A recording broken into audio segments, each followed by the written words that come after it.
cultured by Todak.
Di tim yang paling susah itu nyatuin semua di tengah perubahan yang nggak ada habisnya. Kami bukan lemah, kami cuma belum searah.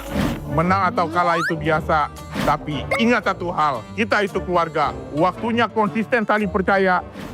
Sejak kapan Navari jadi CEO? Hah? Lalu diam, Ming. Mending lihat ini. Yang ini murahnya beneran. Bantu kita naik level barengan.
Witness the power of pure lightning!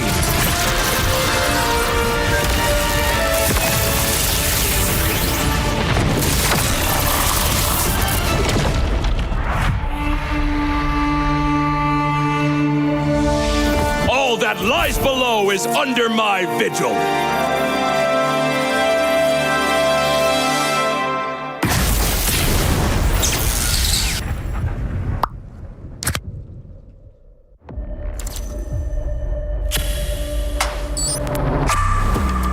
Semua perjalanan mempunyai cerita. Dan semua orang ingin menjadi pahlawan dalam cerita itu. Menjadi seorang pahlawan bukan hanya sekedar menang perang, namun mampu mencari modal untuk berperang. Oke.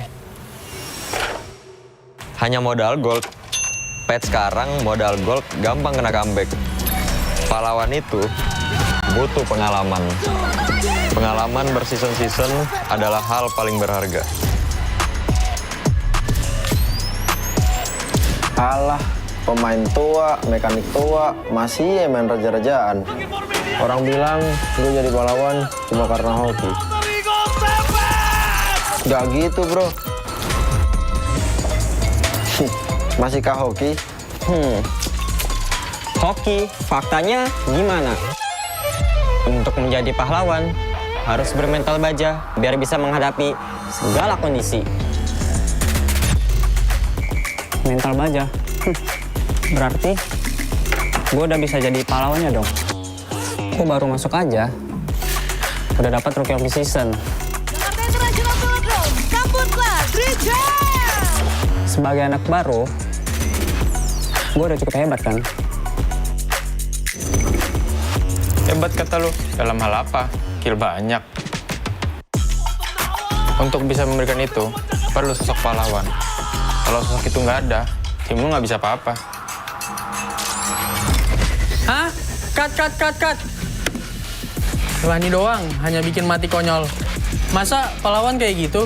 Kita juga harus bisa menjaga tempo agar semua bisa berjalan dengan lancar. Lah, talent gue kemana?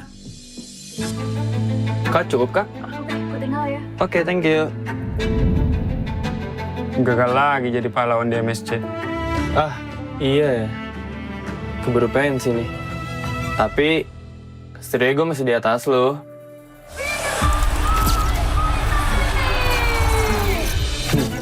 Oke doang lo itu mah. Season ini nggak akan semudah itu. Yo, mulai syuting. Nih, baca dulu.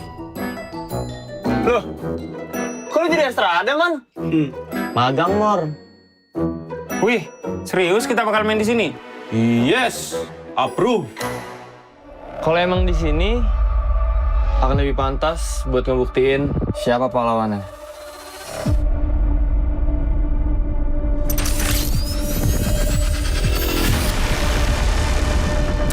Persiapan kita cukup. Kita berpengalaman. Kita harus sesuai target. Kita punya mental. Kita nggak butuh waktu lama. Kita memiliki inisiasi. Kita bisa mengatur tempo. Kita punya banyak cara. Kita yang ngatur permainannya. Mari kita lihat Siapa yang pantas.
Cultured by Todak.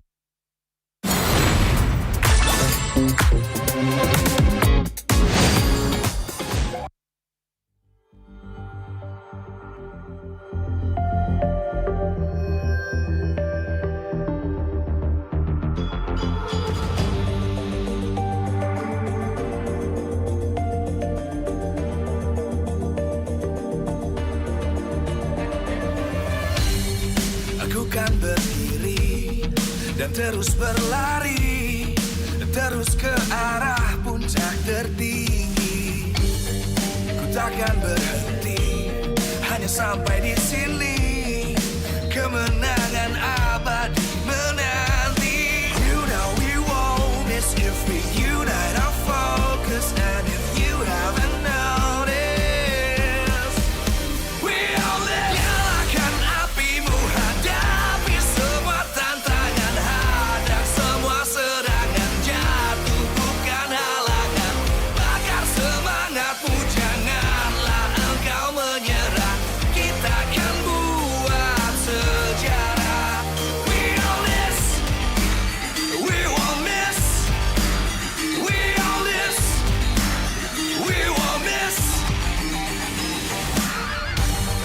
Saatnya beraksi, jalani ambisi.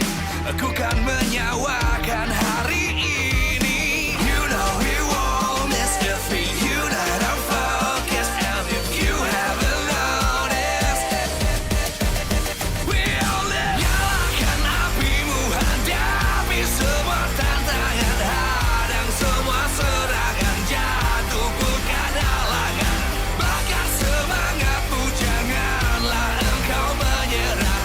Kita akan buat sejarah. We all this, we won't miss. We all this, we won't miss. We all this.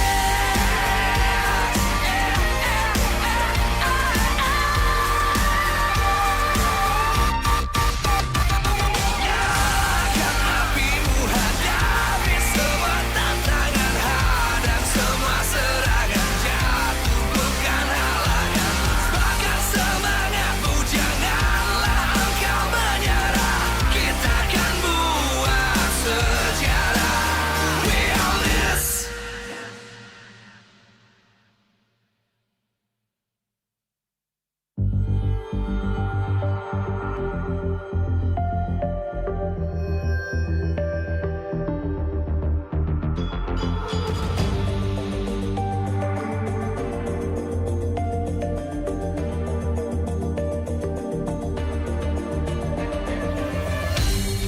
Aku kan berdiri dan terus berlari, terus ke arah puncak tertinggi. Ku takkan berhenti, hanya sampai di sini. Kemenangan abadi menanti. You know we won't miss if we unite our focus. And if you haven't noticed, we all live. Nyalakan apimu, hadapi semua tantangan, hadang semua serangan, jatuhkan halangan, bakar semangatmu, janganlah engkau menyerah. Kita akan buat sejarah. We all this, we won't miss. We all this, we won't miss. Saatnya beraksi, jalani ambisi. Aku kan menyawakan hari ini. You know we won't miss if we unite our focus. And if you haven't noticed, we all live. Nyalakan apimu, hadapi semua tantangan, hadang semua serangan, jatuhkan halangan, bakar semangatmu, janganlah engkau menyerah. Kita akan buat sejarah. We all this, we won't miss. We all this, we won't miss. We all this.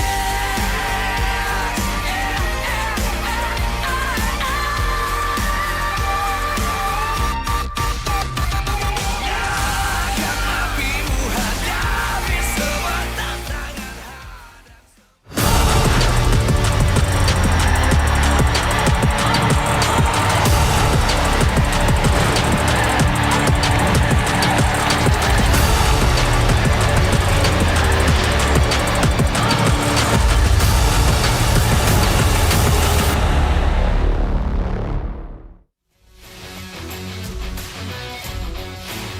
Live from MPL Arena, Jakarta. MPL Indonesia Season 18 is powered by Moontalk. Supported by Esports Federation of Indonesia. Presented by official gaming phone, Infinix. Official e-wallet, GoPay. Official gaming chair, Toda. Partner in esports, Aqua, Telkomsel, By You, IndyHome. Good time, so good. We own this.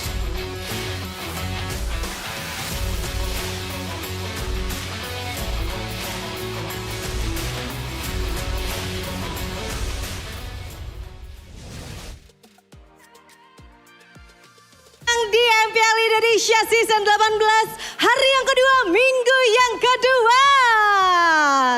Di sini udah ramai sekali, tapi hari ini kita akan menyaksikan adanya 3 match yang luar biasa.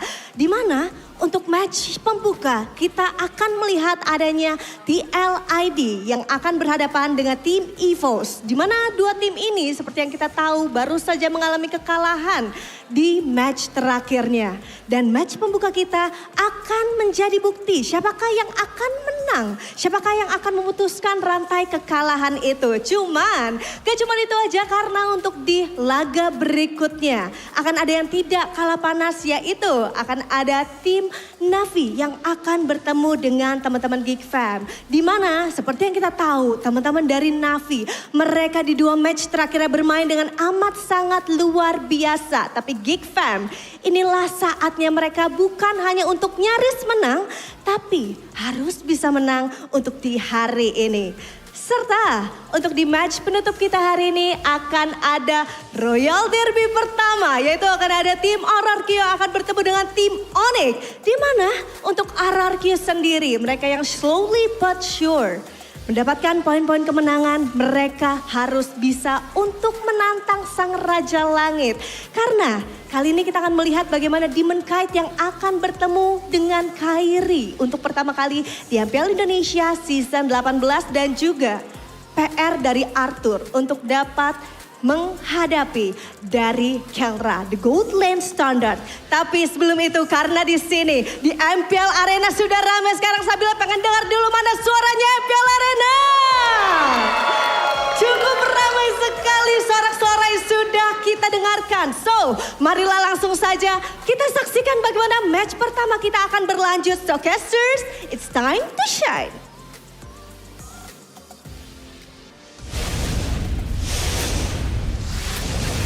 Time to shine indeed for the teams that are going to be playing today, all in a best of 3. 3 matches ahead of us, and we welcome you to the English broadcast here. Day number 2, week number 2, with me, Eterna, alongside Mirko, and this time we have a new trio combo. We have Sheffin here as well. Sheffin, what does it feel like to be with a new combo pair of casters or whatever? I feel humbled, you know.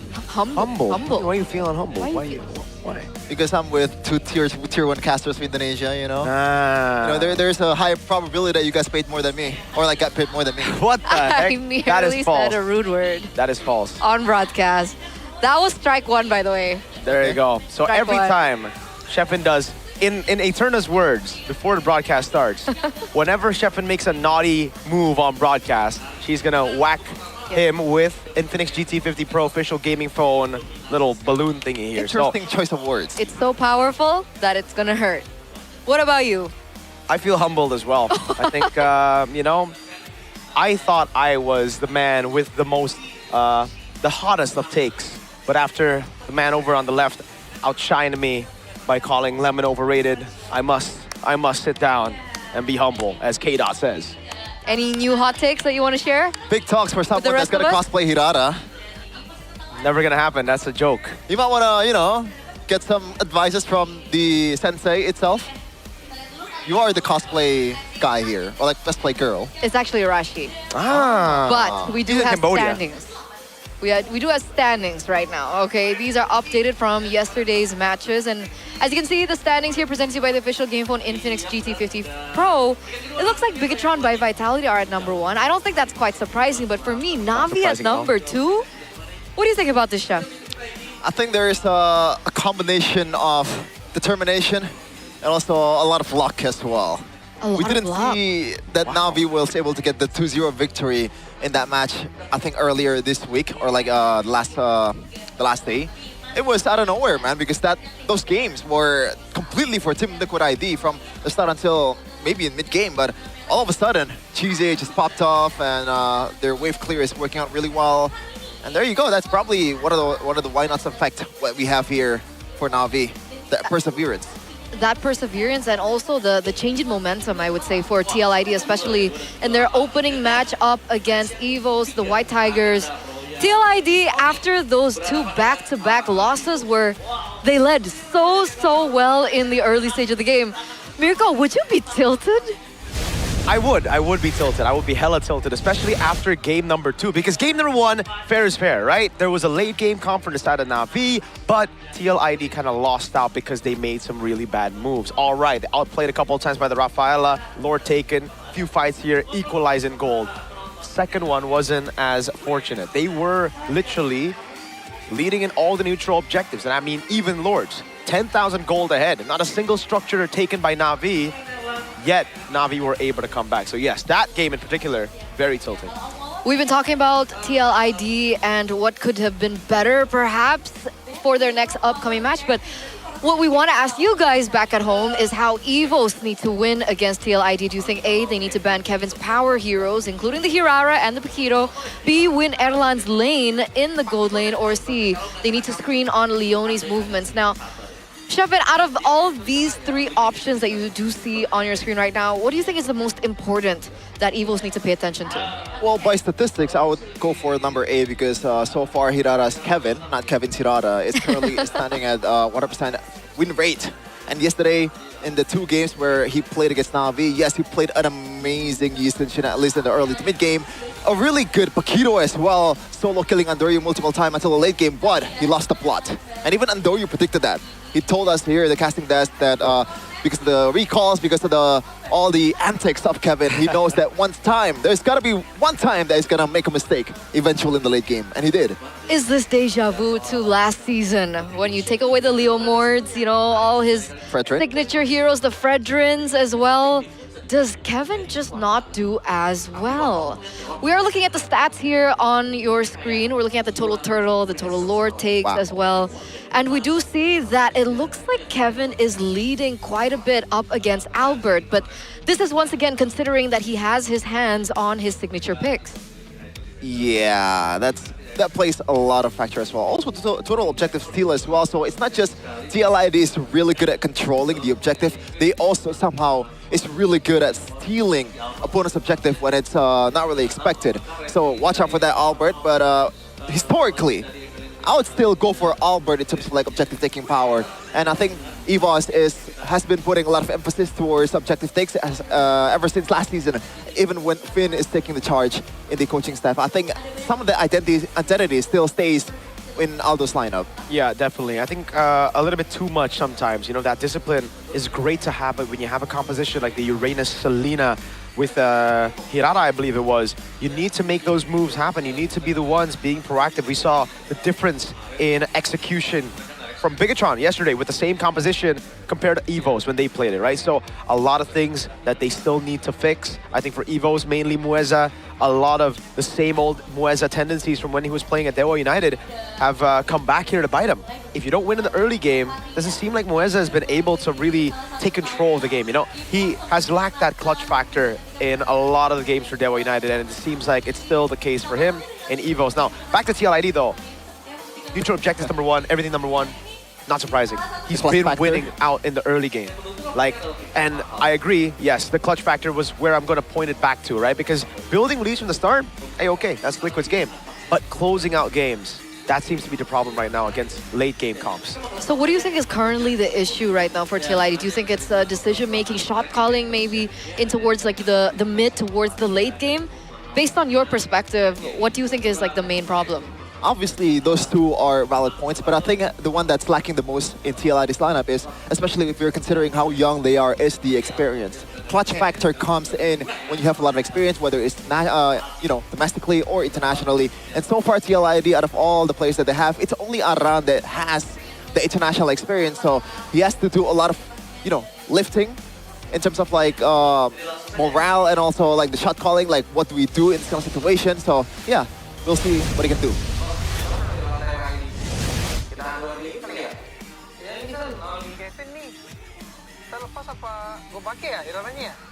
Kalau menurut gue sih kita ban aja ya, kita mesti cari menang sih. Tapi kalau menurut lu retri King Kevin gimana? Menurut gue lagi gacor sih musim ini retrinya. Kalau lawan King Maraji Kevin sih ada retri gue pede banget sih San. Apalagi kemarin gue ada belajar juga sih caranya biar nggak miss lagi retrinya San. Apalagi atau Moskov juga kan yang bisa bantuin. Iya sih, kayak cocok deh Moskov gila X Reti Albert. It's And there we got a little bit of a behind the scenes from Evos between Erlan and Albert as they were talking about the retribution battle up ahead between Albert as well as Kevin. Now, Albert mentions that it seems like there shouldn't be a problem. He's confident in the retri battle, but I guess it also depends on the heroes that they're going to be allowed to utilize, right? So when it comes down to that retribution, Miracle, from your perspective, what do you think is the strongest now for objective takes?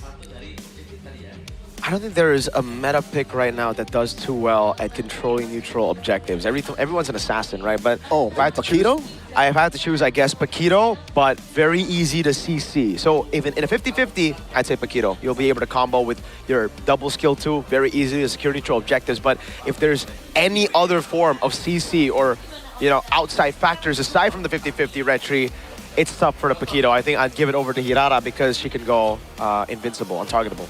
So between Hirara and Paquito, a little bit more for Paquito. Do you agree? Disagree real quick? I would like to agree with that, especially from what Niall said yesterday. All right, let's see if it's going to be even played out in the next first draft.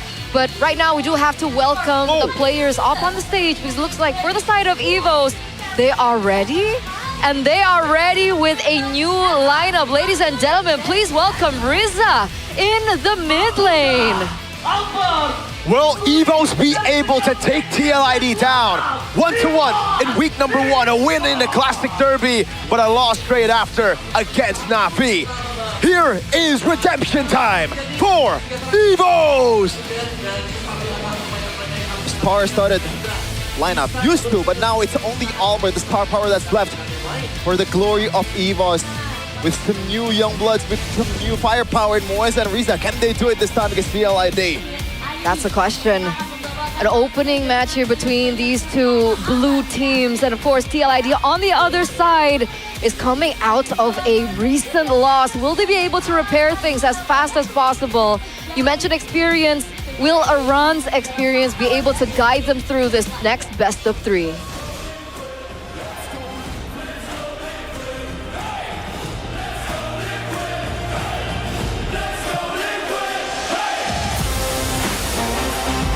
It's time for the Joe to shine.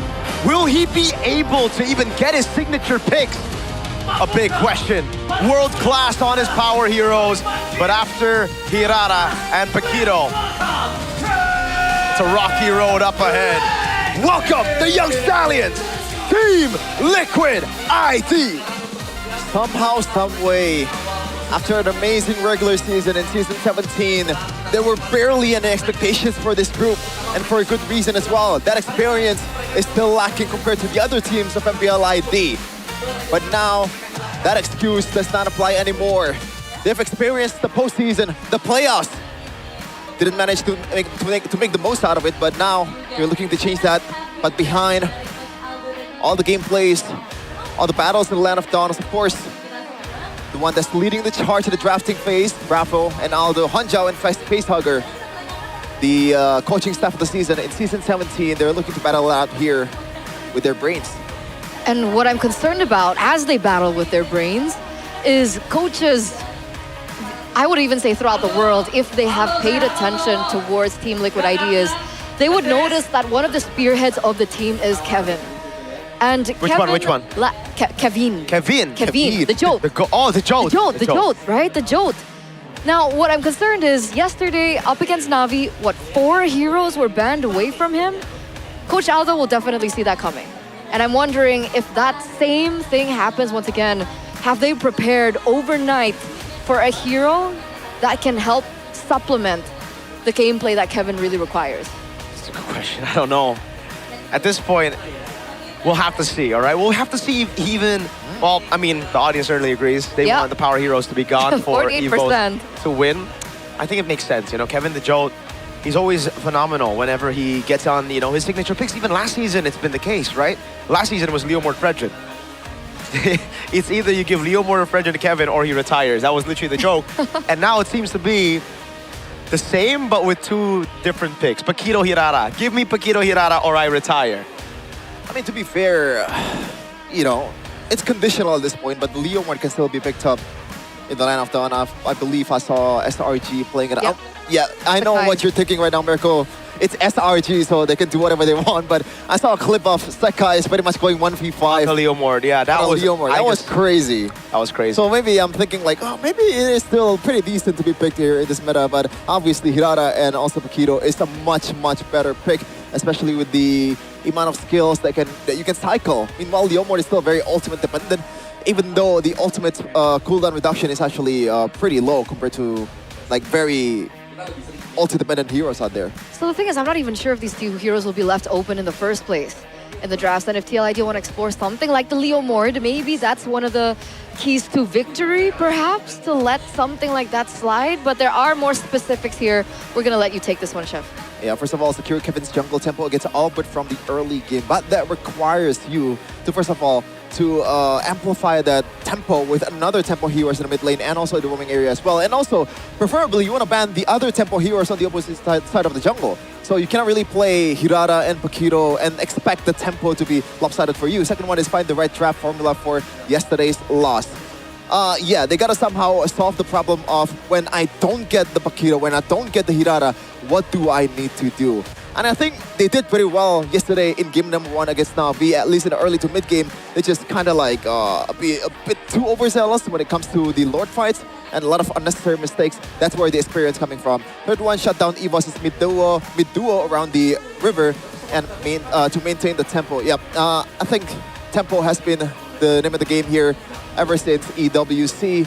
That's why you can see right now, even yesterday, there's a lot of Selena first baseman. There's a lot of Selena first pick. There's also a lot of Brody first pick as well. So they know that they have to somehow play really fast and also gain as much advantage as possible in the early game before everything becomes equal or a bit lopsided in terms of like the late game prowess. Meanwhile, though, for EVOS though, deny Hirata and Kevin's assassins to disrupt TLID's early game plan.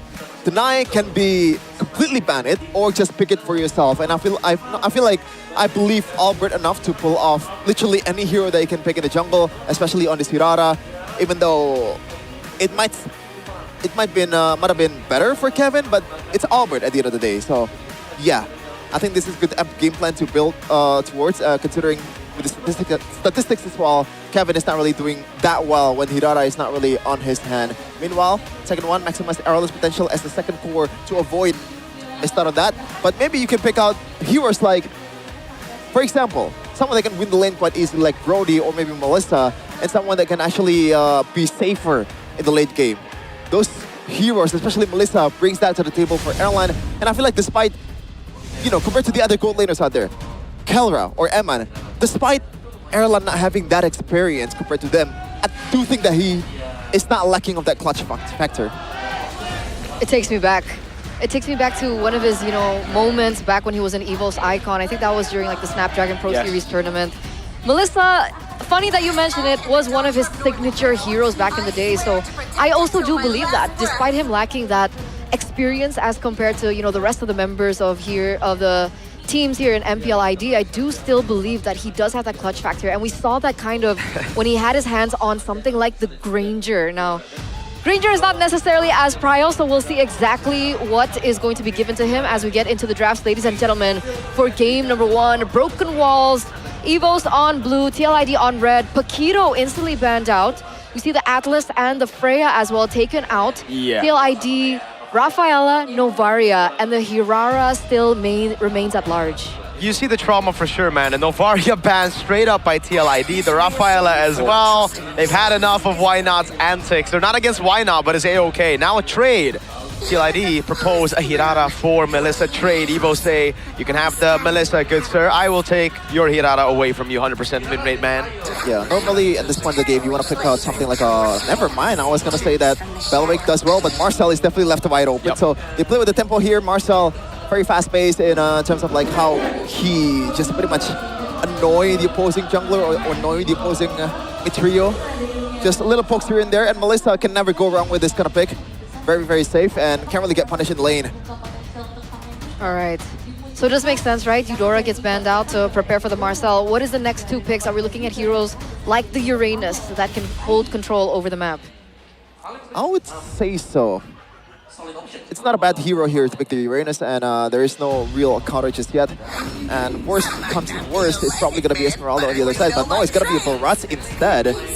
And it also serves as a bit of a deny pick, you know, because normally you wanna pick the Baratz too to lock down the Hirara potentially, but immediately Aran picks this, one of his signature heroes, Uranus. A really good lane against Baratz.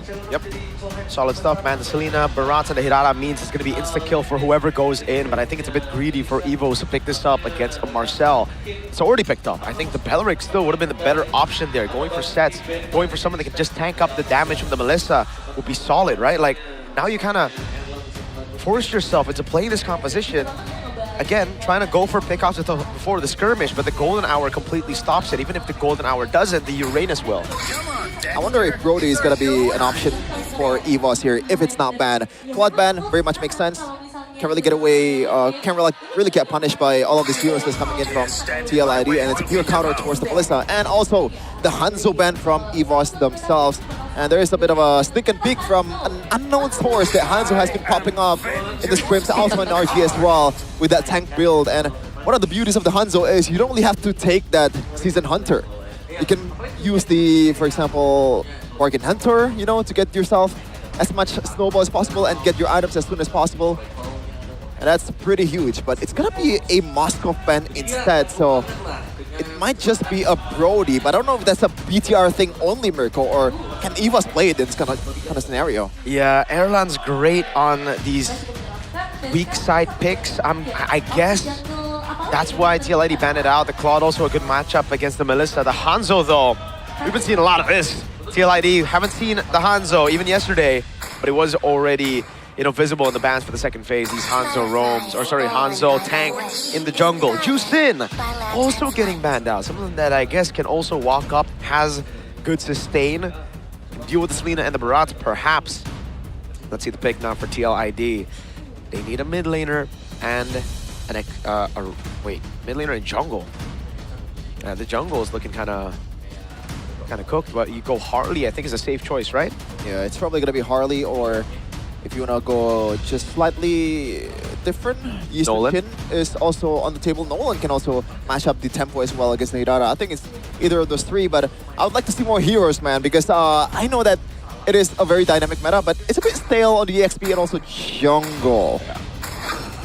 So yeah, they go Lilia first. I was thinking about the tempo breaking, right? You guys mentioned how, you know, important the early game is, and with the Hirara and the Selena already, I feel like they needed something to break that tempo. Lilia clears very fast. She can control in the early as well. So what can accentuate that? We'll see that next pick, but right now we're back on EVOS' next two picks to close things out. I think that pick against the Baratz is also just fantastic, man. Now even less of a chance for EVOS to actually look for anything. I think they might have just been outdrafted already here. They're gonna have to out-execute TL if they want to win this game, no? Like, Lilia just shreds through the Baratz. Now, any frontliner you go, even if you go for the Brody, you won't really be able to fully utilize this strong side of the map because, well, at least they get a Mathilda. At least there's that. At least they have more sustain. But yeah, now I think they have to turn their sights from playing around the XP lane, around these neutral objectives to go to play for the Brody. That has to be the case now as TLID go for their last pick. It will be a jungle. And at this point, I think it's free for a lot of different picks. The Harley, again. I don't think you want to go Nolan just because the Brody is right there. Oh.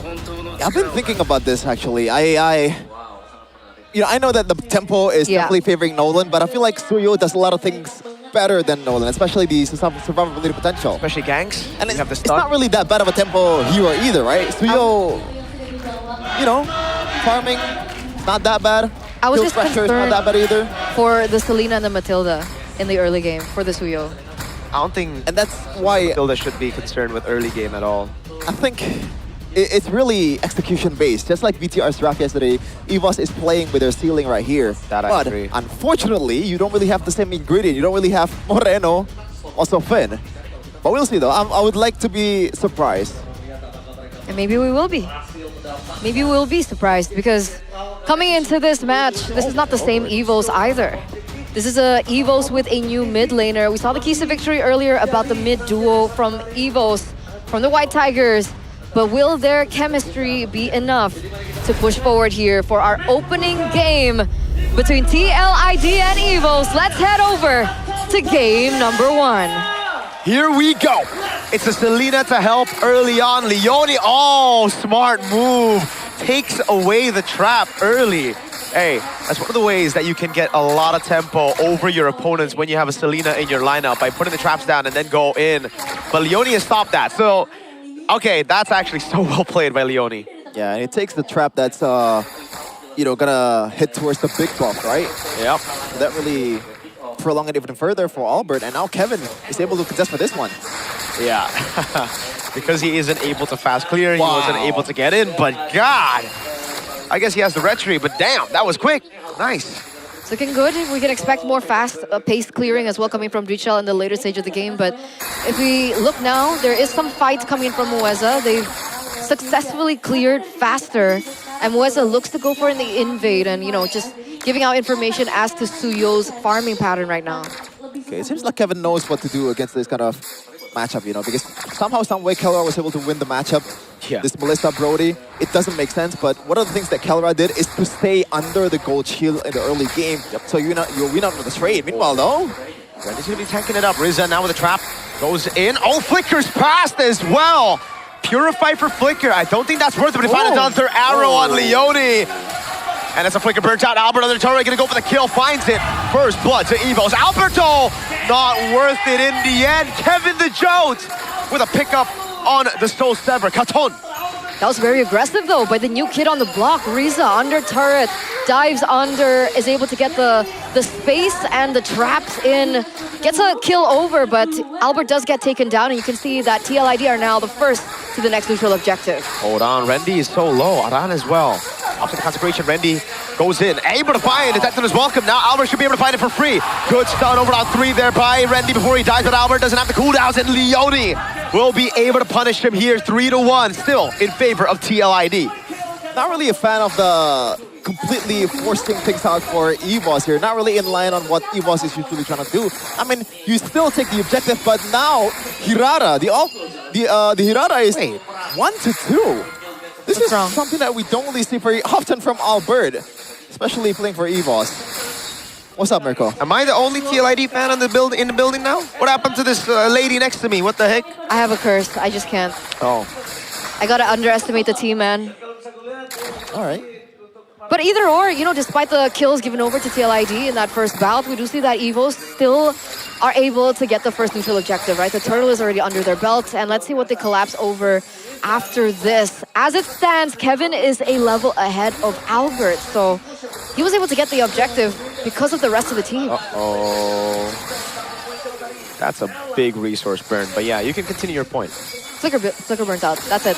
That was my only point. Yeah, despite all my criticism towards EVOS just now, though, I like the execution. I was gonna say that Randy is not really known for this kind of heroes, you know. Yes, Barat is very, very tanky, but there's no built-in healing like an Alice, for example, or Esmeralda or Uranus. Yeah. So it doesn't feel like Randy, but the way he executed that Daytona's Welcome was pitch perfect. Yeah. So I'm not really questioning EVOS's potential in terms of like objective game, the late game when Lord is about to come up. Emblems though by Bayou, it doesn't seem like there is something crazy going on. Master Assassin 2 for Erlan, so he wants to somehow win it out in the early game here. Now Mueza.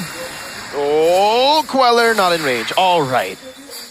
I think when it came down to, you know, the emblems, Selena has an interesting one. She doesn't go for the Season Hunter. Yeah. That we usually are accustomed Wilderness to. Blessing she went for.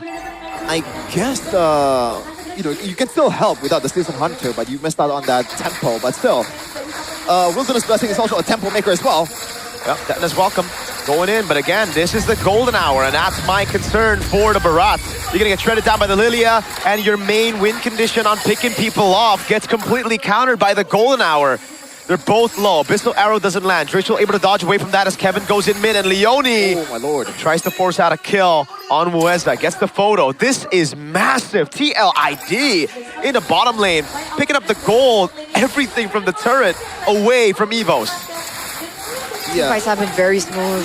Flicker burnt out by Mueza as well, so that's a 90-second cooldown right now. Not going to be able to use it here in the next bout, even though, oh, Leone, Mueza's take is so low. Yeah. Oh, man. And it looks like the Brody pick is not really utilized to the maximum potential as well. No. When you see Eman playing in for BTR, one of the reasons why they were able to still somehow be equal in gold, even leading in gold in that match yesterday, was through the Brody. Winning it out in lane, getting all the gold plating, but now the pressure is actually feels like towards Erlan more than anything else. A lot of times resources burned, but I do see that gold lead is still on Erlan because of the objectives, and also maybe he was able to get some gold plating as well. But not enough at this point. 1.5k gold lead for TLID. So they haven't been able to work with that early game tempo. They haven't been able to utilize Erlan in the early stage of the game. And you can always see that constant pressure that TLID are putting on several of their lanes. We do see the item builds pop up here. Is there anything that we need to highlight here in the 5th minute of the game? It's mostly just normal stuff. Kevin, I like the leather jerkin buy though, just to further his survivability against the Brody, because he needs that. Normally I would go straight for boots, warrior boots, just for safe measure, but it feels like Kevin so far does not need it the way that Kevin and also Leone is roaming around the map as well. So he knows that the peel is there, the get out of jail, the jail card free as well in the golden hour. The damage on Ritual, forcing back shoes now. Aran with the zoning on Albert. A bit more damage coming down as Albert has taken a half HP, but the neutral objectives right there. Oh! That was a frozen moment, but Kevin's still able to secure it now as Randy goes in, but it's only onto the roamer. This is Leone falls to the circling eagle. Now it's a blade surge to lock him down. The guiding wind gets him out, but still, it's a neutral objective. Oh! Hold on. Good abyssal arrow, but Kevin still has to purify. They won't bite just yet. Retreat! Still, Albert securing it. Abyssal arrow landing again. Riz has been on point, but there's just been no follow-ups. This is a 4v5 situation, by the way. Leone was taken out earlier on before the particular team fight happened, but Evo still unable to look for that opening in these team fights, unable to look as aggressive as they should be. I feel like the AOE damage that we're looking from Team Liquid Indonesia is really pushing Evos to its edge in these team fights. You have AOE damage from Kevin on the Melissa, you have AOE damage from Drichel as well on the Lilia. It seems like it's hard for them to win these team fights if they go for a full 5v5. Yeah, and on the other side as well, really the only way for EVOS to actually start a team fight, actually winning it out, is through a good turn as well from Flicker or a good arrow as well from Riza, and that's asking too much. But now Leone, look at how annoying he is, man, just zoning everyone down. Oh, wait, a golden hour as well. The Queller comes around, Albert still able to escape. Now Riza can't get the kill on Leone, and now Rendy is left to defend all alone. The Blade Surge, ready right there. Kevin wants to go for it. Doesn't in the end. Riza just a bit of poke up top. It's Erlan trading in structures at least, but he won't be able to stay there for long. He's got to respect this. TLID will get another... Oh my god, he's staying. This is super greedy, Erlan. That was a long time. A very long time. A bit too long. He doesn't find a torn apart memory. Leone is able to flicker out of safety. Now the guiding wind comes around, and that's going to be Kevin with the jump. But Drichel was waiting around now with the chase. Who has it with the guiding wind? Erlan gets away. The great escape. Around still chasing. Erlan gets out. My goodness, and he buys time for Albert to trade in the bottom lane. What a save. We thought he was there for too long. It turns out it was all calculated. He bought a ticket on Matilda Airlines, went on it, survived through the turbulence, and Evos pick up a bit of a start to the top side turret there, tier 2. Amazing stuff. Amazing, but before that though, we gotta address the fact that in the 8-minute mark, the gold shield in the bottom lane has been taken down, and there is really no turret aside from the inhibitor for EVOS to work for in this point of the game. It's way too early for TLID to be up by this much in terms of structure in the bottom lane, and now the Lotus on the top side, they can maximize this fully. Yeah, oh, Kevin! That damage in the models, Rendy catching the guiding wind, able to escape. Look at the damage now as Albert walks up. Abyssal arrow lands, the golden hour doesn't. Albert is able to escape right now. It's nasty to be Rendy with a jump in with the Deadman's welcome. Now the goal away coming down as well, but Rendy will fall, and in the end, it's a retreat. Erlan stolen away on the Brody. Big arrow lands, Riza jumps in forward, and it's going to be the shutdown for Riza. Another arrow coming in. Oh, catches Ritual. XBTR, by the way, Riza styling on TLID. Wow, again, Albert plus Riza on these two heroes. They've really turned things around for Evos. We saw that gold lead come in from Team Liquid. They instantly take it away. And Albert, how? After everything that we've seen coming from TLID, he's, what, 2 levels ahead of Kevin? That was crazy, man. I feel like EVOS also kind of forced that to TLID, but TLID has to be better at managing the long lane. There's absolutely no reason for them to be in that kind of position. But yeah, EVOS with the forced out fight. But now it's not over just yet. Still 1.2k gold lead for EVOS. It's still almost equal in terms of economy. Oh, yeah. But as I said, Sheffin and Eterna, when it comes to winning early game, I know who's going to win. But when it comes to ending the game, now that seems to be a big question mark for TLID. Now, for me, big question mark to Leone, bro. I know you're trying to zone the Hirara, but you need to use the golden hour to stop the main win condition of EVOs, which is still Rendy getting a pick on Kevin. Again, in that scenario, you saw how Kevin was just chomped down by Rendy. He didn't ultimately get the stun because Rendy died, but it gave enough room for the rest of the team to get the neutral objective. Now Rizza has it. Oh my god, I thought he had the guiding win. Never mind, way too aggressive. Erlan catches the guiding win, gets away. Albert with the jump. Now Black Shoes coming down from Dritchel. Zaran is able to frontline. So back to your point earlier on, there's team tendency and there's also team composition. EVOS, in the later stage of the game, if TLID can buy enough time, should they not have the favorable draft in the late game? I think at this point, TLID's draft win condition is much easier to execute because EVOS requires you to land the skill shots. And it's hard. It's Helena, it's Mirage. Oh, but if Albert can do that over and over again, I don't mind that. But there's also a run that you have to get through. That is something that needs to be addressed from EVOS. Yeah. Like, how do you break through this Uranus? Because, again, I want to go back to BTR's match again. Shogun was able to do that job quite beautifully, and I expect Iran to do the same. Looking at the gold graph though, through that one team fight only, that is a 4k gold swing for EVOS. So TLID, lucky it or not, the best adjustment that they can do is probably just lock in and realize their win condition. See Alberto ready for Erlan. Some of the silent power spikes. And it seems like it's a semi-crit build for Erlan. Haas Claws, Nelfic Gun, Blade of Heptases. Is he going to go for the Berserker's Fury last item? Oh, I'm not sure. Because we've been seeing this a lot. Shout outs to Hiko for being the first one to do it, at least on stage at MSC that I remember. I mean, he bought a dagger. That could go anywhere. Yeah, I mean, I'm also thinking Berserker's Fury just for the burst. Rendy? They go in again. The Golden Hour needs to be placed. There you go. Golden Hour saving him now as Kevin is able to escape with the Blade Surge. Now he goes on to Rizza. And finally, they get the Golden Hour usage. Erlan still able to pop in with the torn apart memory. And in the end, it becomes a 1-for-0. Oh, rather 1-for-1. Rendy was taken out. Yeah, XP for Rome at this point in time. You can see that though. TLID have to force to control these side lanes, and they are going to go back. They need to buy a little bit more time. EVOs should have that information as well, but it's another Lord dance that's happening between these two teams. Oh, interesting. I thought EVOS was trying to force a fight there, or maybe bait TLID to the Lord Pit, because I feel like Leone at this point is a much valuable member compared to Rendy, because once Rendy's ultimate is exhausted, that should be all right for EVOS. Your 50-50 is what you're picked for. Kevin, Soul Sever and the Retribution. Circling Eagle, landing on Tubaran is going to be the main man who gets caught by it. Leone with the Golden Hour again, isolating a few of the members. Albert with the walk-up. Oh, he finds the kill on Leone. And now he wants some more. He's going to jump in again. He goes for the damage. Ritual able to cut away. Kevin goes for the shots on the muddles. Kevin with the Blade Surge now. Lord down below. Should be cleared out by EVOs quite easily.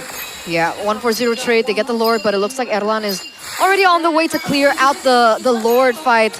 What do you think happened in that team fight earlier, Chef?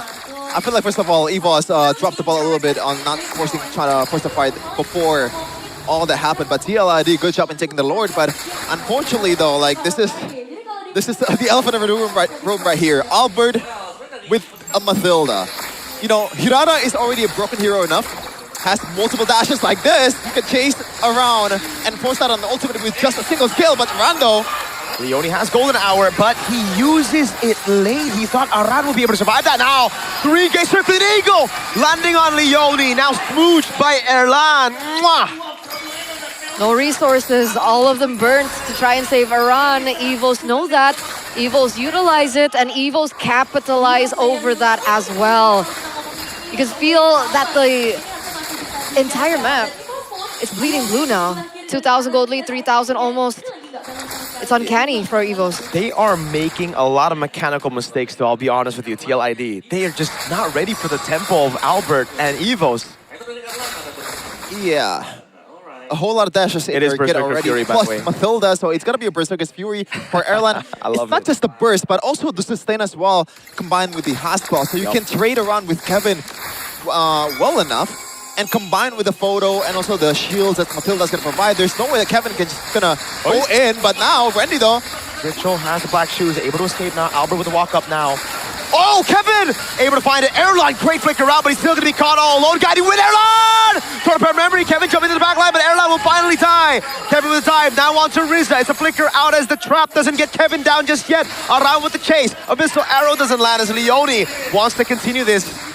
And that'll be it. Kevin now on the siege in the mid lane. That's a rose gold meteor picked up by Kevin. Mid lane tier 2 gonna go down as Aran zones the 3 members from EVOs who are still alive.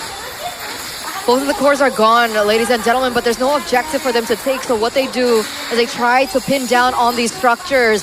All the mid goes away. Inhibitor in the bottom side goes away, but look at that! Circling Eagle straight to the muddles. Now it's gonna be the big dino. He goes and charges it up. He eats up Uranus, but that's not enough. It's a game win for TLID as they wipe EVOs out. One incident, you miss it and you blink. EVOs utilize the absence of Albert and the absence of Erlan to bite down into the rest of the members of EVOs and take this first win for themselves. But my oh my, was that a close game? It was too close for comfort for both sides. Oh man, the Jinx. We mentioned that the map was blue, but blue for EVOS. Somehow, some way, TLID, I feel like EVOS was a bit too overzealous as well. They thought that the resources was exhausted, and it was. For Ritual, especially. But unfortunately, yeah, TLID just strikes at the right time. You're even choking right now. Whoa. Stefan, everything okay? Oh, my bad. This is the winning moment though. Leone as well, just forcing on the flickers from some of the heroes of EVOS with a single golden hour. And this is why Marcel has been so prio ever since the hero got released. You can play safely, you can play as a peel, but if you are creative enough, then you can play as a setter as well. And this is when Albert is gone, literally everyone on TLID can just do whatever they want without getting punished. All the winning conditions that we were talking about from Team Liquid, and all the winning conditions for EVOs. We were talking about how Kevin is such an important role in Team Liquid Indonesia, but what we failed to mention was how important Albert is as well to EVOS, and that's also been a pattern since he first joined EVOS as well. I don't know, was that 2-3 seasons ago? I think 3 seasons ago, and it still remains the same. We can still see that when it comes down to these team fights, especially in that first game, as soon as Albert is gone, it seems like they don't have that clutch factor that they need in order to win the team fights. I'm sorry, Coach Aldo, but my finger stays pointed at you for this game. This was just a very tough draft to pull off, honestly. It requires a ridiculous level of execution, that's one, obviously. But picking the Barats into a Marcel is kind of crazy, yo. That's, I think, completely cooked. Like, Rendy, I was surprised he was useful this game because it wasn't just the Marcel, it was also the Lilia that constantly just bursted him down. Rendy played this Barat so well, despite being countered. And I think there were a lot of mechanical issues or even decision-making problems from Leone that caused some of those Barat's moments to still work out. But in a normal, composed game, it really just... I thought I was cooked in the draft. The only thing I didn't like from TLID was the Suyo, but it makes sense anyways. All right. And with that, we do want to crown our MVP or player of the game here for game number 1, and it's going to go to Kevin on a new hero. It's not the Hirara, it's not the Paquito, it's not the YSS, but he comes out with the Suyo, reminiscent to the good old TLID Season 14 days, and he gets a win for the team. Yeah, this is why I'm wondering why Suyo is not really as prio as Nolan in a lot of scenario, because I feel like the hero is just superior in terms of like kill pressure in the early game. And look at this, Randy played that beautifully, bro, especially in this first objective. I think the whole scenario was actually pretty bad for EVOS, but the way that Randy played it was beautiful, and that's why I'm not questioning EVOS' decision making when it comes to the Lord Dance. But unfortunately, once again, as you mentioned, Mirko, the ceiling of this draft is pretty high, but there's a lot of things that can go wrong. Again, Randy with a good chomp towards the perfect target in Leone, and EVOS was able to pretty much burst him down before he was even, be relevant. And look at Leone, man, he's just pretty much annoying everyone in the backline and somehow surviving with a sliver of HP every time. Yeah. A lot of times too, look at that, Randy with another good chomp, but unfortunately that's a bit too early. In the end, it worked out for EVOS' favor, but I think there's more luck to that than you think. Riza, this is probably the best play or like consecutive play of the game for himself, but I feel like he could have done more in terms of like how he just... I mean, to be fair, again, it's a Selena, it's a hit or miss, so if it misses, then it's a normal stuff. Once again, Kevin, as a Suyo, has the advantage in terms of retribution here. And once again, Leone as well with the golden hour. He is the most important member of TL ID in this kind of scenario. And that's why Albert is just nailing him down every time that he has the chance to, because this is Marcel. It's not really the most tankiest tank out there. Look at that, man. Randy is just every time someone that can burst down, he always goes for it. It doesn't matter if it's a Uranus, if he knows the calculation, if he knows that they can burst down this this tank, then it's all good. This is the turnaround. Ritual, his resources got exhausted, no ultimate, no flicker, and that's why I feel like EVOS was staying in the front way too overzealously. But that's where the play of the game, I think. Kevin with a beautiful blade surge towards 4 or 3, and then the follow-up from Leone immediately with the golden hour, forcing out 2 or 3 flickers there. And all that's left for TLID is just to pounce down towards EVOS, which is what usually what Tigers do, but in this case, the horses somehow beats the Tiger. Which is weird. Unless it's a horse, like a big one? Like a giant horse? A Trojan horse? A Trojan? It's a unicorn. Infiltrate I like their unicorns. lines. It's a Pegasus. That ain't a horse. Yeah. Pegasus is a horse? No, Pegasus is an own being. Okay. Unicorn It looks too. like a horse. It's Horse Pro Max. That's racist. It's Horse Pro Max. Just because it looks like a horse, you're gonna call it a horse. That's Yeah. racist. What do you mean? Oh. Are we You know, talking yeah, about horses, sure, Chad? sure. I don't know if we're talking about horses anymore, Chad. I'm a little confused. So just But! What? What did no, you say no, no, first? no, no. Are you allowed to be animal racist? I don't know. Animalist? Is it animalist? Anesthist. Animalist? Animacist. Like, if I see I love a Rottweiler and I call him a pit bull, like, is that racist to animals? Maybe he finds it offensive. Depends on the dog, though. Depends on the, on the Rottweiler. But does he actually feel offended? In today's They have age, the everybody capability. kinda a little bit, on the sensitive side. So Okay. gotta identify them properly. Gotta ask Ruby Who's Ruby? if she's offended. You know, that's actually pretty It's good. pretty good, but Pretty god good. damn, man. I hate Like, to give props to Eternal. but yeah. 29, man. 29. Oh my god, that's not me, brother. Sister, Not for long. Sister. I'm really used to calling people brother here. It's the Okay, first everybody's I a could be brother. a brother. Everybody's a I brother. could be a brother. time. Okay, you're a brother. You apparently. don't look at me as a brother? Nah, not really. That's true, though. I'll do better. You do. I'll do Do better. Okay, I'll do better.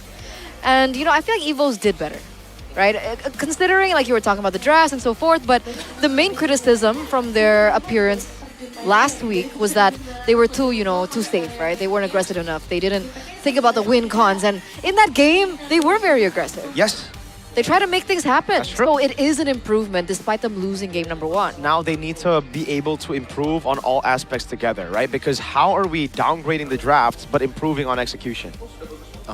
We both need to be in sync here. This is very much like RQ last season, RQ last season, first few weeks was like abysmal drafts. Then drafts started getting better, abysmal execution. Evos, lock in, man. TLID. Right, dude, if you start the season 1-2, it's a bad start. Just saying. I mean, it could be because they're playing with Riza, so maybe like the connection really isn't there just yet. But before we continue talking about it, we are going to talk to Alyssa. Ring, ring. What you got for us? Berduka, dan sudah bersama Alisa di sini ada siapa? Firly. Kak Firly, kami segenap keluarga besar dari MPL Indonesia juga turut berduka cita atas kepergian salah satu dari EVOS Fams. Mungkin ada pesan-pesan yang ingin disampaikan juga nih, karena sepertinya juga teman-teman dari EVOS Fans hari ini begitu kompak mengenakan pita hitam untuk juga turut berduka cita atas hal ini. Silakan Kak. Untuk yang pertama, kita sebenarnya memakai pita hitam ini untuk berbelasungkawa atas semua bencana yang terjadi di Indonesia, dan juga untuk salah satu kawan kami, Ahmad Nadi Fadilah, yang baru saja berpulang. Dia adalah salah satu EVOS Fab terbaik yang kita punya, orangnya baik, dan ya. Turut berduka cita tentunya segenap keluarga besar dari MPL Indonesia, dan tentunya juga dengan kondisi Indonesia saat ini tadi yang sudah disampaikan juga oleh Kak Firly dan teman-teman EVOS Fans lainnya yang hari ini begitu solid mengenakan pita hitam, dan semoga keadaannya cepat membaik, dan tentunya untuk keluarga dari Kak Ahmad Fadilah juga diberikan kekuatan dan juga diberikan kelowongan untuk jalan dari Kak Ahmad Fadilah. Dan baiklah, itu dari EVOS Fans, kita kembalikan lagi ke para caster. Silakan.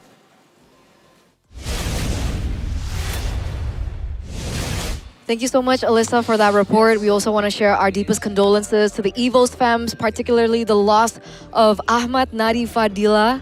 I think it happened yesterday, if I'm not mistaken, but either or, it is such an unfortunate event. And of course, everyone here in the MPL arena, we are like family, EVOS fams, everyone here. And it's really saddening news, and hopefully all the best to the family, and all our prayers as well to him and his family. Yeah. We gotta lock in here, EVOS, you know? Gotta dedicate a win today for sure for an EVOS fam that has been lost through unfortunate situations currently. Yeah. But that's why you gotta lock in, Mr. Aldo. Lock in. How do they lock in, Chefin? Oh yeah, you're the analyst. Yeah, I think first of all is I think like an easier win condition. I feel like they're also putting too much to Albert's plate, bro. I know don't pick Barat into a Marcel, bro. So that's draft. That's true, but you know, through Albert's brilliance, they were able to somehow win it out. But once Albert was completely isolated from the team, you can see that I think in the last moment, Albert was the only lone member still staying in the front line. Meanwhile, the other four were still trying to back out. You know, there's no guiding wind, there's no shields from the second skill of Matilda, and there is no anything that can elevate the potential of Albert. And I feel like Albert got a bit too comfortable with the amount of peel and also the support that's coming in from the team as well, and that's why he got taken down. I think Albert, if there is like a couple of teammates there, he could have gotten away. Yeah, I agree though. But I mean, if he didn't make those earlier plays, like those early aggressive plays, I think EVOS wouldn't have had any footing whatsoever in that game, no? Like the fact that he was able to go to the back line, get a few picks here and there in these skirmishes and these team fights. I feel like the gamble was necessary. Yeah. And he did gamble in a certain way, you know? They need to be very aggressive, especially Albert. And he is the star power, he is the star. So he has this responsibility to actually carry the team. And he can do that over and over again. We saw him multiple times, he's carrying a lot of franchises except Onyx. Okay, that was not necessary, the comment, except Onyx.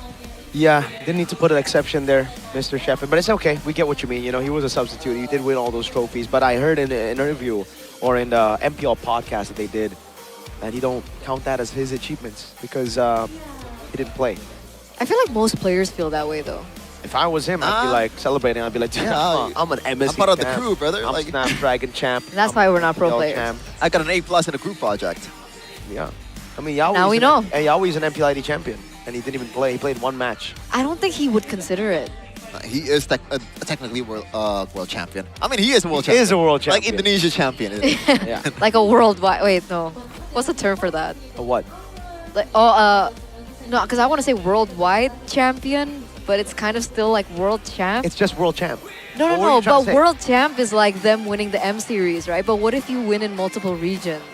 Is what I'm trying to look for. Cristiano Ronaldo. Stewie. Because he's proven in different leagues. All right. Because I talked to a particular player and I was like, Who? how did you celebrate? I'm not gonna say. What? How? Wait, why is this guy... What? What's the need for It the is- anonymity? Is he an XP laner? No. Is he a roamer? Guys, just, it doesn't matter what lane he is. But my point is she a roamer? He was a part of a lineup that he didn't play in but won. I know. And he doesn't I don't consider know. that an achievement on his part. Like, he doesn't consider that at all. Like, it's just a whatever. Person who played for a team who won. Yeah. We gotta figure this out, Chef. Oh no, man. I feel like she's clickbaiting. I'm not clickbaiting. It's like a legit story. Clickbaiting. Clickbaiting. Oh. Clickbaiting. I'm not You're clip clickbaiting. farming. You're clip farming. Guys, I'm Typical just, streamer. Typical streamer. Yep. wow. I'm just sharing something personal without, opening up who the person That's is. the bait.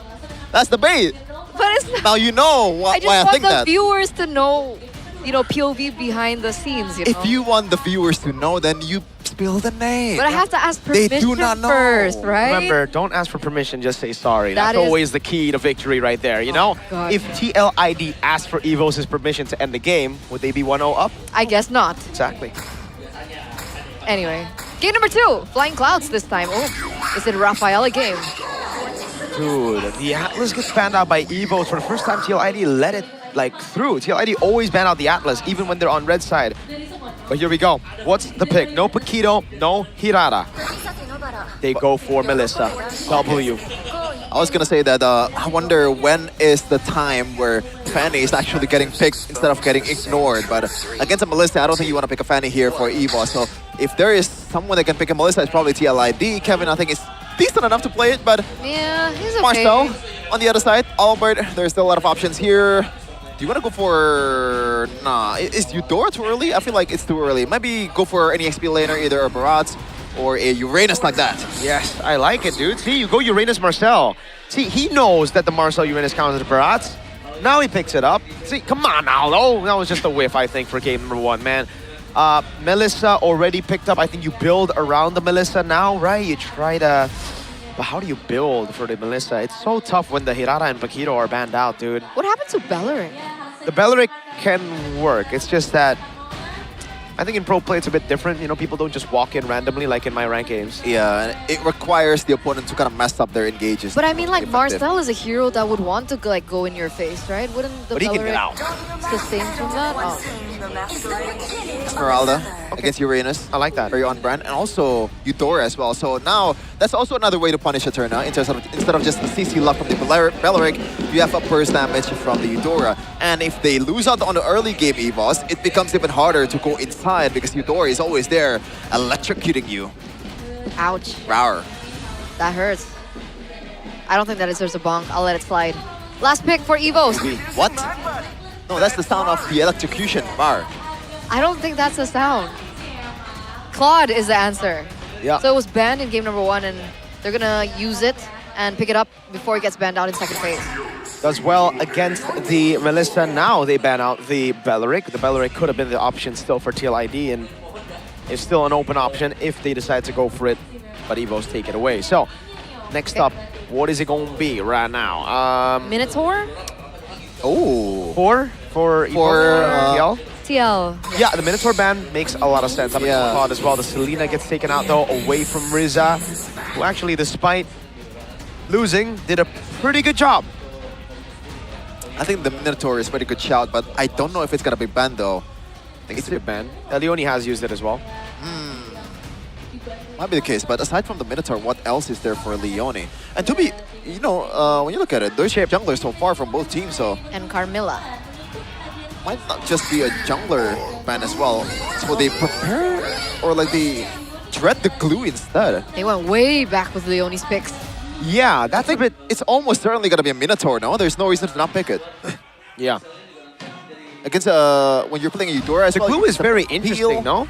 Like, unless they're picking up a jungler that I think they want to go another Suyo here. There's no reason to not go for it, I think. Maybe because there's an Esme Eudora, though, like, I didn't expect the Suyo, but after banning out the glue, now they even take out the Zetian. That is a deep ban. So, do they want to... Yeah, I think that's also amplifying the Minotaur shout, right? Because Ritual can just pick Valentina last after seeing the Minotaur. Now they pick up a jungler, right? That's what I'm thinking. Safe jungle will be Harley. how safe is that? Or is it just going to be... I was going to say Easton Shin, but I think Harley is a better shout. I think it's really difficult against the Eudora, no?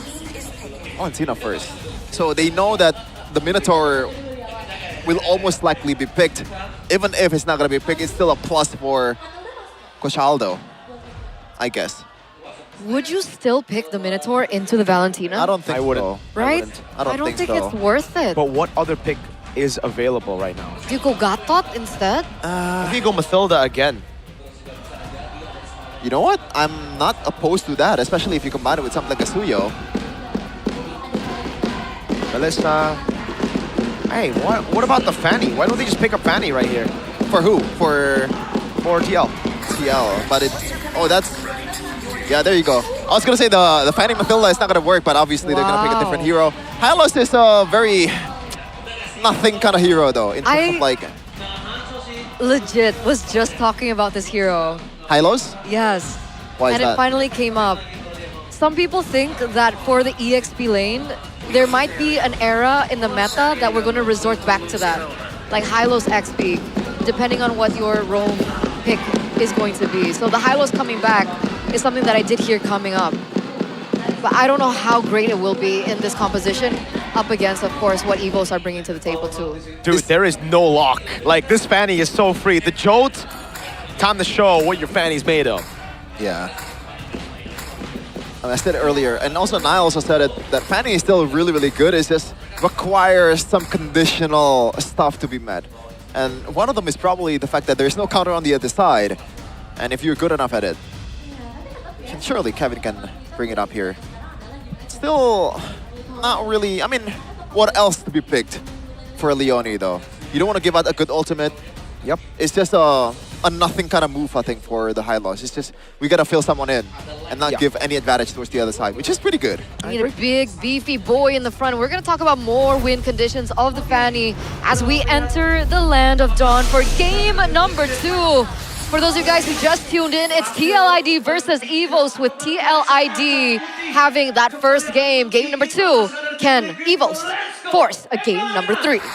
Here we go. TLID on brand with a Hylos. That's the literal pick they won a championship with. Remember Witty the Wise, who's now in MDL, which is crazy. It is crazy. Yeah, what do you think about that, Eterna? It's fine, it's fine. Oh, okay. You know, be flexible. Yeah, he's my boy though. Always ship the best. But Leone and Virtual is very aggressive early on. Yeah, they might be able to find a pick off early on. Kevin needs to be careful though. Again, the Revitalize comes around now. Rendy with a walk up too. That's a lot of damage. Kevin has taken a lot of damage. They have used a Revitalize. Did they get any value from that invade? Nah, nothing at all. It's just a slight delay to Albert, but in the end, he actually gets the camp. Whoa. Really nothing. Leone's dead. Now you give out a kill towards Albert. Yep. So bad. Kevin's behind now. Level 2 to Albert at level 3, and Asuyo with 1 kill in the beginning. For Albert as well. Don't give them a second. Yeah, if they give him a second, I think we can... Oh, hold on. Kevin with the jump against the level 3. Brother Man's trying to look for a kill here. Very greedy, but it all comes down to if you can make that greed work. Airline in the bottom lane, doing well against the Melissa so far. And was really disturbing Kevin. That's what you should do against Fanny. There's other ways to counter with Fanny. It's tied from just locking him down or locking her down with CC, which is just to snowball and get as much item as possible so you win out on a damage trade. So that the Fanny is not really relevant in the mid game. So far, EVOS is trying to do that. 500 gold lead. Doesn't seem that much, but this is only the 2nd minute, so it is pretty big. Oh, okay. I just expected a little bit more cover for Kevin. Is Leone constantly in mid to help out the clear for Drichel? It seems like Drichel is losing when it comes down to range, but as it stands, both teams once again collapsing on the neutral objective. We do see a stun pop through. Okay, they're baiting out some really good resources. Glorious Pathway stolen by Rizza.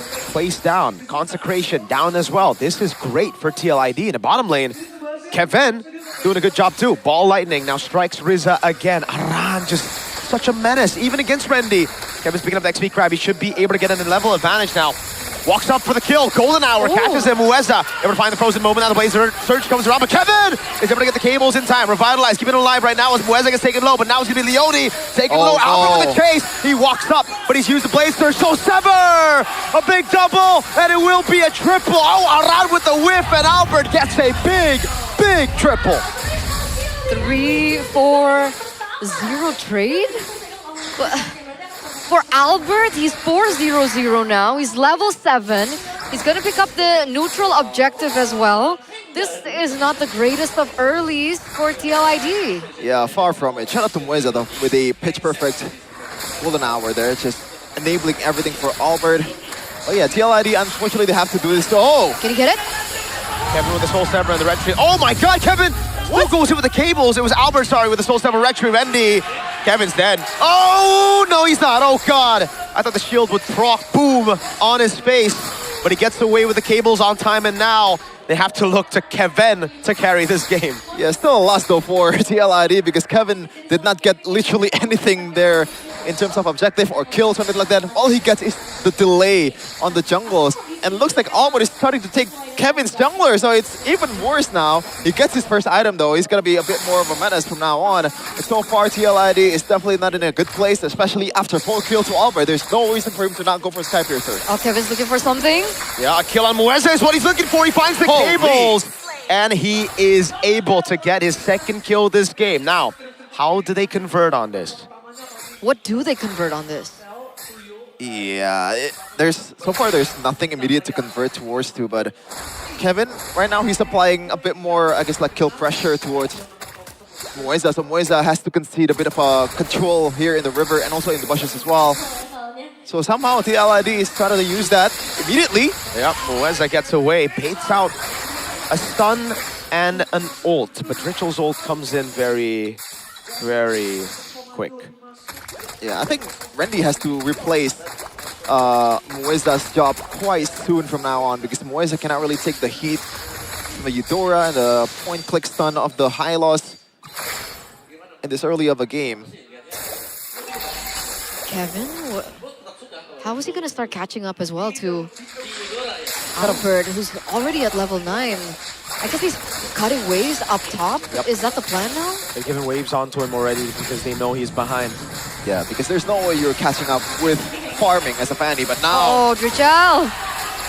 Falling star move from Maran, trying to peel for Drichel, but they are staying way too long in the mid lane here and running to the wrong side of the map.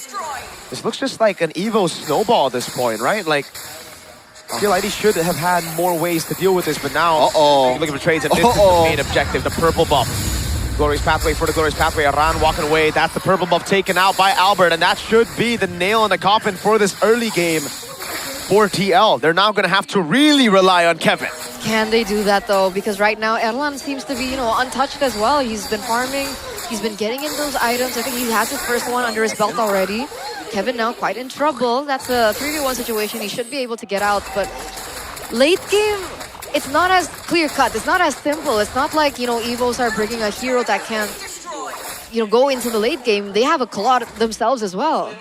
Yeah, it's a Valentina, so it doesn't really scale that much, but you get that golden hour, though, from Evos. So if things go south for them, there's a get-out-of-jail-free card, and there's no way Randy's going to get bursted down here. And this is the problem when you're playing Eudora against Uranus.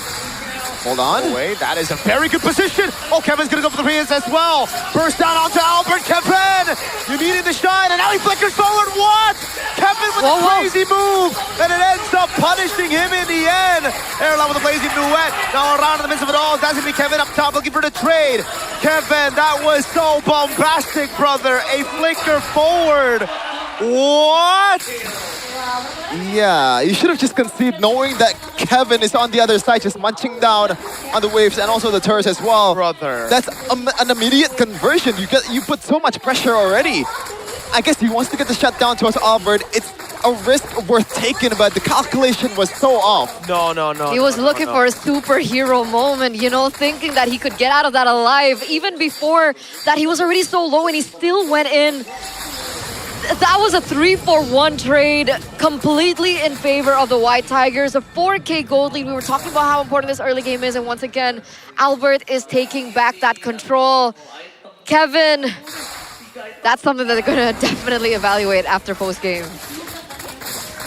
Dude, like, as a minister, you need to play with your muddles unless the guy is like 1 HP. You do not flicker forward like that. You don't have enough damage to kill the damage reduction to Yo. Now they go into the mid lane. Instant Blaze Duet coming down now as that's going to be Kevin with the free hits again in the mid lane. It's Aran holding it in, but now it's Albert with the Soul Sever as Rendy took Trichel out. Fanny, Kevin can only just look for trades on the other side of the map, and now with 2 members coming to chase him down. He has the cables. Now can he escape? Frozen moment coming in as Kevin walks in. Oh my God. Able to fight it now. Can he win a 2v1? Erlan with the BMI. Can he go back? Kevin running away now as that's going to be Erlan on the chase with Riza. Cable away. That's one. Riza trying to look for the angle. There's 2 Yo. He's dead, right? There's no way. They caught Riza. Nose. Oh! A splash and a flicker. A shutdown to Kevin the Jote. That was a nail in the coffin right there. The shutdown in the hands of Riza. This, again, he's trying his best, right? When you're on a Fanny, your plan Z is definitely looking for the trades on the other side of the map. He stayed just a little bit too long and the punish definitely hits. Albert looking for more space, looking for more objectives. Evo's collapsing on more objectives, taking it away from Team Liquid. Yeah. We're scaling, bro. Kevin is scaling. That's the only... Kevin is scaling. That's the only cope. Can they buy time? I think they can. With a Fanny, Crossy on the other side, there you go. Swift Trinity at 9 minutes. And not bad. To recreate that kind of team fight in a very small space like that. I don't know if EVOS will bite on the gambit again, but, you know, chances are there. And if the chances are presented, you got to take it. TLID now down by 5k gold lead, and this is not a good game at all for Trichel, man. There's really nothing they can do right now aside from just poking down this Uranus. And I love the itemization from Rendy as well. He immediately focused on towards the magic damage and 0 physical damage defense. Glorious pathway again by Riza. So far on his debut, doing an amazing job, even on the Selena earlier, despite the loss. I agree. We were questioning how the new mid laner is going to fare. I mean, we were so used to Dre on W for the first 2 weeks. And then he comes up, does what he did, and it looks pretty solid. Cheeky Albert. And on the other side of the map, you know, Drichel, it's not easy to play a Eudora when you're behind, especially from map control. Like, how do you position yourself in a way that you're close enough to the core members of EVOS? That's why we're looking at Drichel just really being shut down in this game. Yup, now they go on Rendy. He has the Purify, has already used the Consecration. Moeza with the flank in the back line, now flickers in. Kevin getting away, Drichel with the flicker out. Now the Blazing Duet still chasing. Albert finds the Queller. Right on him. Albert with the Blade Surge forward. Now he wants to go with the jump as Kevin is still right there. Pops in the muddles onto Rendy. Dashes forward but doesn't bring the muddles in. Kevin, very low, needs to respect this. Falling Star Moon now from Maran. That's a free Lord over to Evos as TLID will be forced caged back in their own base. Yeah, other than, of course, Kevin, who's flying all over the map. I think he picked up the enemy turtle. Oh, no, he didn't. Was his own purple frozen? Was Albert's purple frozen? Yes. Damn. Well, I said cheeky Albert. He knows that his own purple is actually much more important to the Fanny set up for himself. And Rendy, that's a big item as well. The models were starting to hit Rendy quite hard there in the last exchange, but now with that chastised cauldron, it should deter a lot of damage, or the main damage dealer from TLID from now on. And this is tough. It's a Uranus on a winning game and a Eudora on a losing game.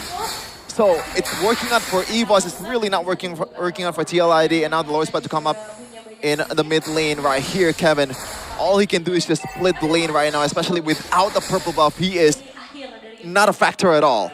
Inside of the base is where he can make some plays. Going back and forth in the fountain. We've seen countless defenses from... Wow, he's actually going to try to just delay the wave, but now he's going to have to recall. This will be for sure a base turret in the mid lane taken down as Kevin is sent up top to clear out the side lane. They will give this mid base turret now with the glorious pathway used up by Riza. Leone has already used his. Around with the front. Again, the muddles. Oh, doing damage with the Melfic gun now as well. Rendy, Purify out, gets him to safety. Again, the Fanny is taking... Did he get a purple buff? I think he did. This could be the angle for them to turn things around. EVOS need to be very careful. TLID are 8,000 gold down, but they still have good damage. Muez in the back, popping a golden hour. Kevin gonna be caught in the golden hour now as PL ID go for the clear. And he is back up to play. Randy's right there. Kevin with the jump again. He's gonna try to go for the damage now on Riz. Then he's gonna go for the cutthroat airline with a Wind of Nature and the Blazing Duet. Damage is ready for TLID. Good Queller. Evos, the discipline route has been taken. All right, TLID, they fight for another day here. Oh, wait a second. That's a... Oh, Muddles. Oh, Albert Kevin? Oh no, Kevin gets caught in the frozen moment. Albert got baited in. Kevin goes for the jump. Kevin able to find a shutdown now with the Thunder's Breath coming down as Aran. Falling Star Moon. Airline pops it and Purify. TLID on the chase. Kevin still looking for the play right now as he goes back to base, but he has the cables to come back into the fight. Aran's trying to force them into the fight as long as they can. Now Kevin's ready with a purple buff. He goes into the mid lane. He knows there's no Wind of Nature, but he fails on the cables. Now as Kevin picks up the turn and around, is able to get the Blazing Duet now on Dritchel. That's Aran with the Blazing Duet. Kevin jumps in. It's Aran with the shutdown now as the golden hour catches Aran, but Randy was pinned, and Kevin is doing so much damage on the Melissa. Oh, Kevin! He goes down again, ladies and gentlemen. TLID with a weaving and weaving out. You can still see the Falling Star Moon land onto Randy, but at the station time, it looks like Muez is back in the vicinity. They pick up a objective there. The tower falls for TLID, and the weaving and weaving out between Kevin and Kevin. Which one? Both! It worked out! Oh, man. I can't believe it worked out for TLID, and Kevin has so far... It's the Kev combo. Really bad early game. He's been playing almost perfect. Oh my goodness, the conversion as well now. Albert is trying to get through to this Lord. Bang, bang, bang, bang, bang. It's Kevin again with the damage on Randy. Airline needs to be careful. Aran in the front again, taking a lot of damage. Falling Star Moon coming down as Aran's going to be chased down. But the red pick comes in. God. Kevin in the back, able to power in the Wind of Nature and the go away. Now as he goes in for the pin as Kevin jumps into the back on Rizza with the cables. Now the Muddles. It's Leone with the chase as Randy goes to the other side, trying to split them up. Kevin with the chase. Kevin in the mid, and Randy should be dead to Kevin, the gold laner. Definitely a mouthful here, but all action is on both of these players. Aran with the follow-up with the Falling Star Moon to look for the targets as well for Kevin to take down. Which one? Has also been amazing. Kevin there in the mid. He did so much work in that mid game to make sure TLID landed here in the 15th minute. Aran with the zone, Falling Star Moon now. Oh my god, they might actually pull up the comeback. Great golden hour. Alba with the Queller, now with the Glorious Pathway as well. Kevin able to flicker out the safety now as he pops in to go in and pops into Muddles. Erlan burst it down, Wind of Nature! Oh no, Kevin! Stayed a bit too long. Erlan with a masterfully baited moment. Aran trying to run away now, chase down as well. Oh, he's baited too, but he is able to find the Sever. Now the Queller. Aran can't get the kill. Albert gets the kill in the end, and Leone is up in 15. Hold on, is this an angle for an end? Didn't want to do it, Evos? There's really no real wave clear from TLID. Oh, 17 seconds for Kevin to come back. We did see that Kevin went straight sprint into purple buff. You said that this was the best place for him. Let's see if it is. Ooh, Kevin needs to be able to survive this one. Thunder's Wrath to clear out the wave. Now the Glorious Pathway as well. And folks, top lane. A free base turret to TLID up top. No Kevin way. goes over the cutthroat. Alba with the Blade Surge. Back again. Kevin, gets caught with the frozen moment. Has the immortality, has the cables as well. Retribution from Albert, not enough to take the immortality down. Dude, Kevin is playing this Fanny amazingly. I did not expect that. I thought it's gonna be just decent on Fanny. This is more than decent. This is amazing. You forgot season 16, Kevin Wow. Pro. His team went 0-9. But he was pretty good on the Fanny. He's done so much. He did so much. I don't think if the Fanny wasn't, buying time in the objectives, the towers and the side lanes, cutting the waves as well in certain moments and certain Lord pushes, we wouldn't be in this position for TLID. He wouldn't have bought enough time for Kevin to really come online, and we finally get to see Kevin full item, Wind of Nature as well, on top of course, the Rose Gold Meteor. Looks like there's another engage. Uh-oh, Kevin in the back, able to find a few cables, but it's only on Randy of all people. Yeah, but there's no Purify and also Wind of Nature, I believe, for Erlan, though. That's a big resource burn before the Lord fight even begins. And that's also a window for both Kevin and also Kevin to actually lock down on the Claude. But he has to be a bit more careful from now on, though. But point-click stun of Hylos has always been very underestimated by pro players. Like, it's such a small stun, but, just a 0.5 seconds can be detrimental to how the game goes. And this later is part of the game. This could be free, dude. Mueza, Oh my where's god. Mueza? Dude, they're all way too far. They need a golden hour to land to delay this. Oh, they missed that? They do. They know they have the far lane. There is no urgency to burst this lord. They can play it as slow as they want. Mid wave cleared out again. That top wave's looking juicy, and that means Evo is going to be sent up top. But if they do that, this is an evolved lord now. TLID are going to start it. The Claude shows up. Hello. Riz is going to be engaged on ball lightning. They bait out. Oh, massive and oh no! Kevin, oh my god, now it's gonna be chopped. Oh, Kevin! Oh, both Kevins! One with the rose gold, the other one with the flicker forward and a kill. Now Mueza walks up, but he's gonna be caught in the muddles. Golden hour coming down, but it's gonna be everybody still there corralling over Kevin! The gold laner. The gold still coming in. As Erlon's able to pop a blazing duet. Now Kevin pops it over to nature, and the muddles right there. He buys immortality. Kevin is a goddamn gold on this Melissa! Double kill! A flicker forward earlier, now Erlan is all alone. Around with the falling star moon chasing him down as Erlan goes back to the BMI. But Kevin stay locked into the base. Erlan's gonna be caught all alone against two. The Kev combo takes us to a clean sweep. 2-0 TLID versus Evos. After that loss yesterday, it looks like TLID have gone back to the drawing board and reset. Re-evaluated, and they came back stronger today. The Kev duo. What a new combo. Holy moly. Like, I'm sorry, it might be too early, it might be too premature, but that looks like an S-tier team, the way they come back. Whoa. Could have been better in the early game though, but the execution in the late game was pretty good. Pretty goddamn good. Everyone calm down. I did not expect the comeback, man. They're playing with Eudora. I feel like Evo's gonna just run them down really easily multiple times, but they just play with the marches really well. But Evos though, oh my god, a lot of times, a lot of unnecessary mistakes, even from Albert, the guy that we don't expect to make mistakes at all. Kevin just somehow kept him in execution in the late game. Dude, but it's also the scaling. It is the only cope you have when you're falling behind, but your Melissa's still farming well. I thought that blunder of a flicker forward onto Albert to pick up the kill early on was going to be detrimental to, taking that away. I thought this would be a big blunder to set Evos into a win. But when Kevin doesn't perform, when he steps down, Kevin steps up. When Kevin dies, Kevin does well. But I think we're also looking at a new type of gold laner for Team Liquid, one that is brave enough to look for those moments. I'm not sure if it's a great thing or not, but that's just what we're getting from TLID. The potential is definitely there. Let's talk to them with how they felt about that victory in their match. Tim Liquid ID mengamuk di match yang pertama untuk hari ini. Team Liquid Indonesia open up the match with a victory. Hi guys, gimana kabar kalian hari ini? Hi guys, how are you today?